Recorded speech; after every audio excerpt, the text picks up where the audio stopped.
What's up, guys? Cade Loffenberg here, back again on YouTube. It's been a little while since my last video.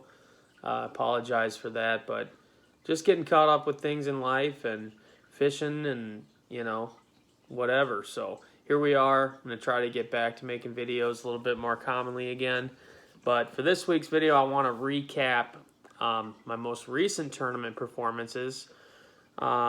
Basically, since my last video, I had two tournaments. One was a Bites 95 and another was a Bites 95.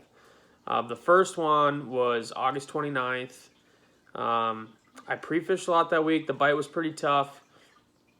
Fished the tournament and just never really got anything going that was really consistent. We had a couple of good bites throughout the day.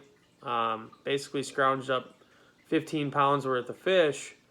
However, we had two dead fish, and that was completely my fault, something I could have avoided. It ended up being, I was fishing a shallow flat, and there was a lot of duckweed and just, snot grass that got sucked up into my live well, and that snotweed got to the bottom of the live well, got sucked up into the recirc strainer, and it was blocking the flow of that water. So it was recircing, like there was still water coming out of the recirc, but it was not coming out as strong as it normally would be, so it wasn't oxygenating the water enough. And we had two smallmouth and three largemouth, and the largemouth were fine, but the two smallmouth died, so that cost us 2 pounds. We ended up weighing 12.95 for our 5 fish, which cost us getting a check. We would have got 7th place, I believe, in that tournament. Would have been a little payback there. And also it cost us what I thought it was going to cost us, the team of the year. So fast forward to this past weekend, Sunday, and we actually managed to get it done. We sealed the deal on team of the year, which I was shocked by. I thought that performance with the two dead fish, I think we finished 13th or 14th in that tournament. Worst finish of the year. The first check we missed all season. Thought for sure that was going to cost us, but we entered this most recent one with an 11-point lead in the team of the year standings, and we luckily were able to get it done. It was a tooth and nail kind of day once again. I mean, the bite was kind of suspicious in practice. I had a lot of schools located. I mean, I had more schools found for this tournament than I've had in a long time. But none of the schools were ones that I felt really great about. I was catching a lot of fish, a lot of 2.5-pound fish, not very many 3-pound fish, and that kind of showed up in the tournament too. We started the day, I was going to lock down to pool 9, but there was one place that I've been trying to fish all season, multiple different tournaments. We've tried to start on this place. There's been a school there all summer long, and there's just always been somebody starting on it that's got a better boat draw. Finally, this time, nobody was on it, so we stopped there. And the school definitely has broken up a lot in the last couple weeks. We managed to get a 2 3/4-pound fish off of it and a couple other rat keepers. And then we proceeded to lock down to pool 9 and just kind of hopscotched around. My starting spot wasn't as good as I expected. We caught a couple 2 3/4 off of it. Then I went to my next spot, caught a couple 2 3/4 off of it. So it was just like 2 3/4, 2 3/4, And then finally I went to like my 5th or 6th stop and I caught a 3 1/4 pounder, which ended up being our biggest fish of the day. It was just one of those days.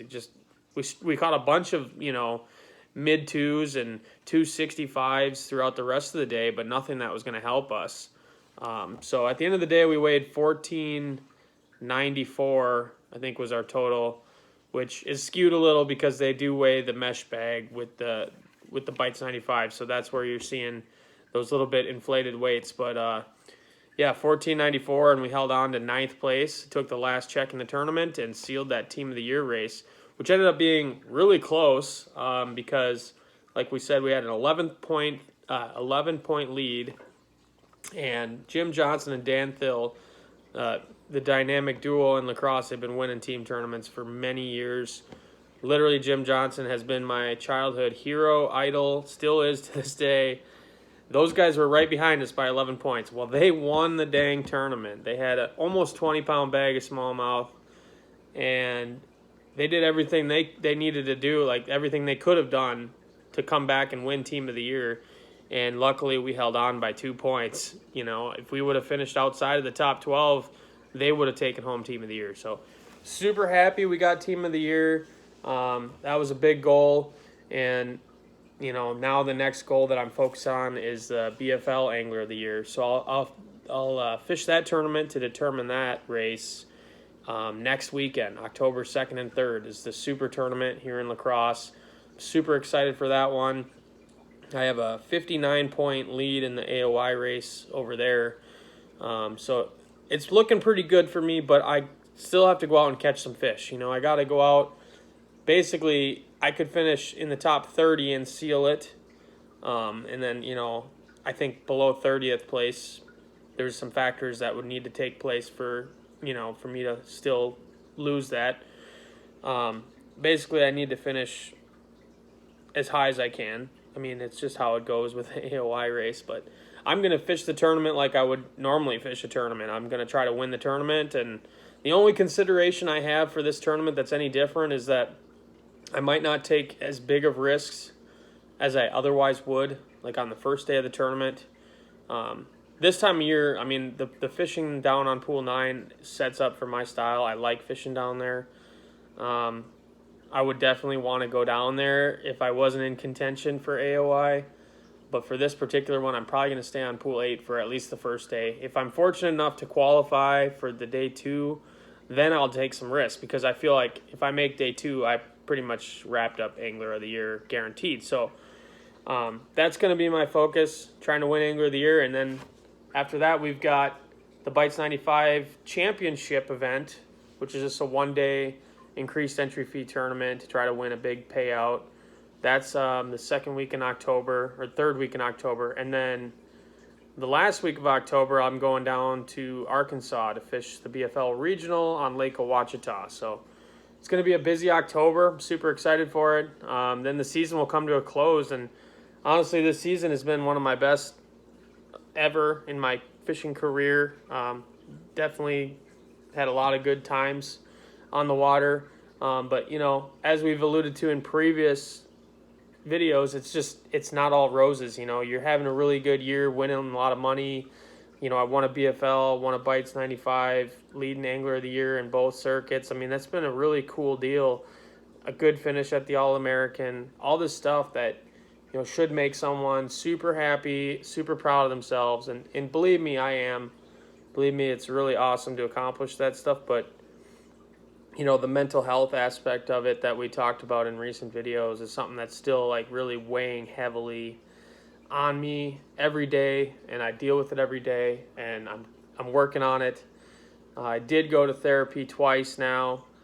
I'm not ashamed to say it. Like, it's been good for me. I think anybody that's going through stuff and having hard times with big life decisions, or their whole mindset, feeling negative, feeling anxious, you should definitely go talk to somebody if you have the capability to do so, because it's helping me. And, you know, I discovered more about myself through the process. I'm still going to be going to therapy for the foreseeable future. But yeah, I have anxiety, and I've always thought that, but to get that confirmed from people that are experts on it, you know, helps a lot, especially dealing with, you know, how to treat that and move forward with it. You know, I'm hoping that it's going to really help my fishing, because being anxious out there on the water is not helpful at all. You know, it affects your decision making, it affects your mechanics, everything. So it's something I'm working on. This last tournament this past weekend, it was probably the highest anxiety I've had in a tournament in a long time. And, you know, there's a lot that goes into that, but that I won't get into here today. But just when you're at that heightened state, it just is not good for you. So you have to take a step back and focus on getting things right. And that's what I'm really going to try to do this week. I took my dad fishing yesterday. We had an absolute blast. He caught a huge catfish. That was hilarious. And just being able to go fishing and enjoy it a little bit more, I'd say, is something I'm trying to focus on right now. And, you know, trying not to make it into such a chore. It needs to be a fun activity always. And once you lose sight of that, you know, you're not doing it for the right reasons anymore. So trying to focus on having fun. And I'm really looking forward to the next couple tournaments because I think it's going to be a ton of fun. Fall is my favorite time of year. To be in the position where I pretty much have as good a chance to win Angler of the Year as anyone could ever have, it's going to enable me to really go out and fish and have fun. And I'm hoping I can just crack a huge bag and just, you know, leave no doubt. That would be really good for me. But, yeah, I appreciate you guys following along. Sorry I get a little off task on some of these videos and kind of ramble a little bit, but thank you for bearing with me. And I got a couple other topics I've been thinking about while I'm at work. I got a good one, I think, coming up here. I'm going to talk about how success breeds success and talk about how success in my early BFL career and college career is so much different from now. So what I'm going to get into is how my decision-making process has totally changed because of the success that I have had, and how that growth as an angler can enable you to get to the next level. Now, I'm obviously not at the level that I want to be at yet, but this is, I believe that this is the process that which people like Jacob Wheeler and these other guys, you see that success compound and get to that next level very quickly, because once they achieve a certain step, they start to make new decisions that they wouldn't have made before because of the risk involved. So I'm going to get into that a little bit more in my next video. I hope you'll follow along. If you haven't already, please like and subscribe. I'll try to shorten these up a little bit. This is already at 12 minutes. Jeez, what the heck am I doing? It's time for me to get some sleep. Thanks for watching. I'll see you next time.